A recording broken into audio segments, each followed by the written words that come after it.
If you've been with me for a while, you've definitely heard the name Paulino Alcantara some over the years. You probably already know that he was Barcelona's first superstar and first real legitimate goal scorer. The title was catchy, but it's true.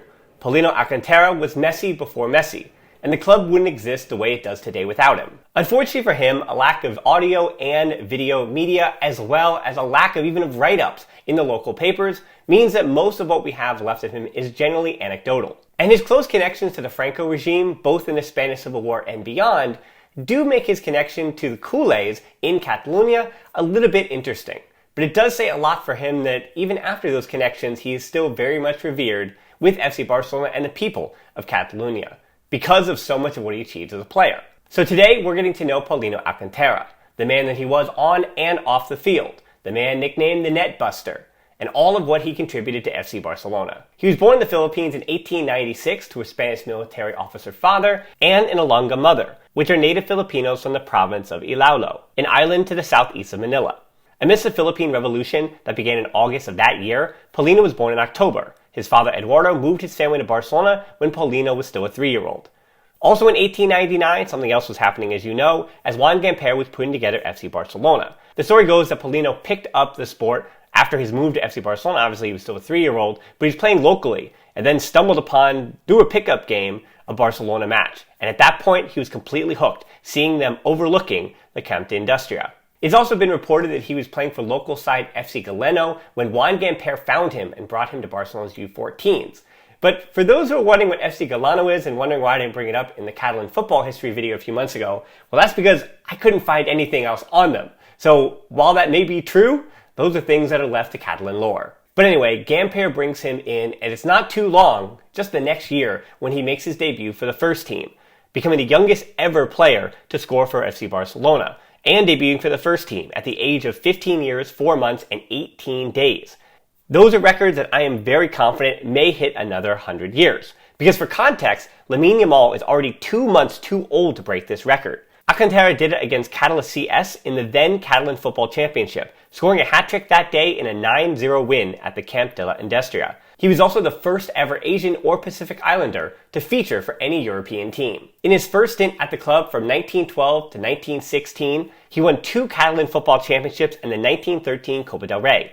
But then his family moved back to the Philippines in 1916, with Alcantara still barely college age, and he attended college to become a doctor. All the while, he continued to make history as a footballer. He won 2 club titles with Bohemian Sporting Club in both 1917 and 1918, but it was with the Philippines national team in 1917 where he really made history. While playing at the Far Eastern Championship Games in Tokyo, he led the country of his birth to a 15-2 win over Japan, which is still the largest win for the Philippines and still the worst loss in Japan's national team history.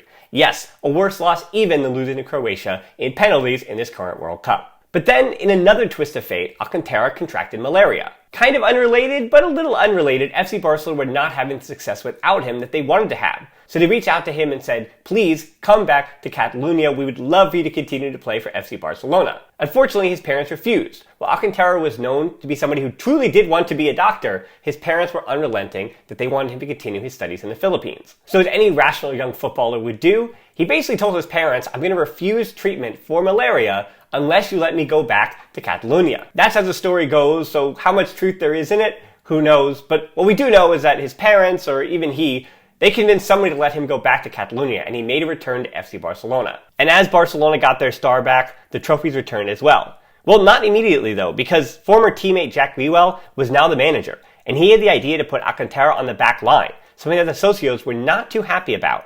So much like his parents, Greenwell relented, and Alcantara was back up top. I did warn you up at the top that anecdotes were going to be important to telling this story, and there are 2 more than any other that define what Alcantara would become as he was becoming both a myth and a legend at the club. Within a few weeks of making his return to Catalonia, Alcantara would score against Real Sociedad what would be called the police goal. Now playing at Le Court, Alcantara smacked a shot so hard that he sent both the ball and a policeman into the net. Now unfortunately, the truth is that the socios who were there that day, they did fib a little bit, because that ball never went in the goal and no goal was counted. Instead, there was a policeman who was a bit too close to the goal, but what we do know is that he was in the path of a mighty, mighty powerful shot by Alcantara, which very well practically knocked him out of his shoes. And you heard me say Les Courts because much like Kubala and the Camp Nou, Alcantara was drawing much too big of crowds, and so a new stadium was needed, and so Les Corts was chosen. His other legendary goal came in 1922 while playing for Spain against France. Alcantara had a usual brace and a 4-0 win, but it was the goal that tore through the net that is best remembered. Catalans called him Trincaxarax, and the Spanish called him El Romperedes. But in English, we translate both to the net buster. But you know, as a fellow Culé, what I care about is what Alcantara did for the legacy of the club. And so alongside future legends Ricardo Zamora, Felix Sesumaga, Emilio Walter, Vicente Piera, Josep Semetier, and Emili Sagibarba, Alcantara, still in his early 20s, but actually the eldest of the group, began what I would call the first golden generation in the club's history. They won 8 Catalan championships out of a possible 9. They also won 4 Copa del Rey titles in that same period. He was known to play with a white handkerchief hanging out of his shorts, and this was just another little thing that got him attention from Culés. Or maybe it was the 395 goals he scored in 399 games.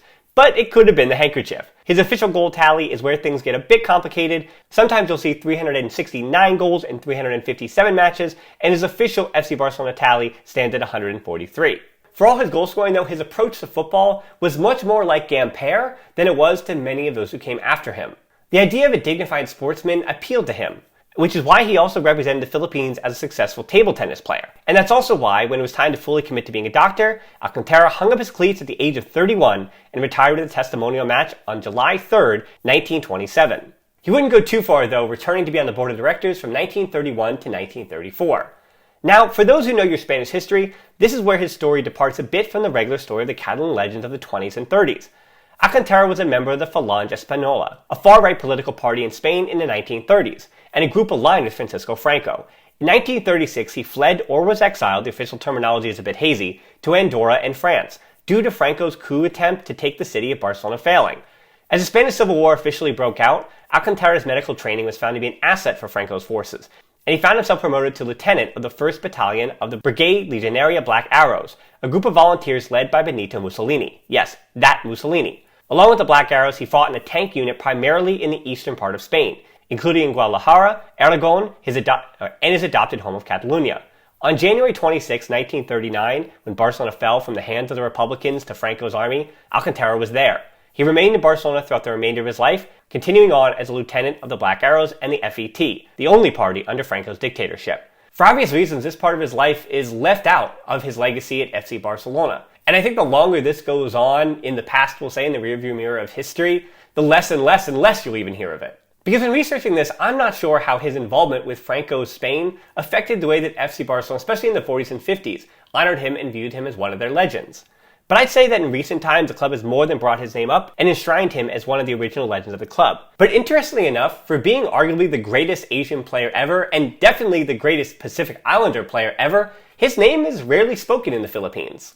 I know that because I first got interested in Alcantara's name while looking to find a reason, any reason, for my late father-in-law, who was also born in the Philippines, a reason to care about FC Barcelona. Because in the Philippines, where basketball and boxing reign supreme and there really isn't room for a third, the revival of Alcantara's name is quite recent. In 2018, their domestic cup was renamed the Copa Paulino Alcantara, and he was elected to the Philippine Sports Hall of Fame in 2021, 104 years after that 15-2 win in Tokyo. So fortunately for you as a Culé, you've now done your homework, and you now have fully got to know Paulino Alcantara, Barcelona's first great goal scorer, and Messi before Messi. Now, I know not as many people will watch this video as current events or match reviews or things like that, but I do always appreciate doing it. And as I always say, if you want to see more of these, let me know. We now have a Discord. That's going to be in the links below, so get into the Discord. Let me know. I'm going to be more accessible, try to be more accessible in there than I am on other platforms. So let me know down there, or again, the YouTube comments. That's always the place. And in case you don't miss any videos like this, always subscribe to the channel. You know the drill. And as always, until next time, Forza Barça.